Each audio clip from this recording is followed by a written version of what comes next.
உங்க பாதைகள் நெய்யாக பொழியுங்க. உங்க பாதை ராஜ பாதையாக மாறும். எதை குறித்தும் கவலைப்படாதிருங்க. ஒருவனுடைய வழி கர்த்தருக்கு பிரியமா இருந்தால் அவனுடைய சத்துருக்களையும் கர்த்தர் சமாதானமாகும்படி செய்வார். உங்களுக்கு எதிராக வந்த ஜனங்கள் உங்களோடு சமாதானமாய் வருவார்கள். பிசினஸ்ல, குடும்பத்துல, காரியத்தில் இருக்கிற அந்த தடைகளை ஆண்டவர் உடைச்சு உங்களுக்கு எதிரிட்டு வந்த ஜனங்கள் உங்களோடு சமாதானமா இருக்க கர்த்தர் செய்வார். நம்முடைய தேவன் சமாதானத்தின் தேவன்க. கலங்காதிருங்கள்.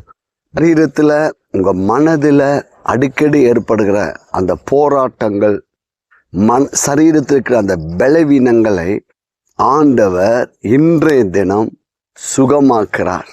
உங்க வாழ்க்கையில சமாதானத்தை கர்த்தர் கட்டளையிடுகிறார். நீங்கள் சமாதானமா இருப்பீர்கள். பயம் உங்களை விட்டு விலகும்.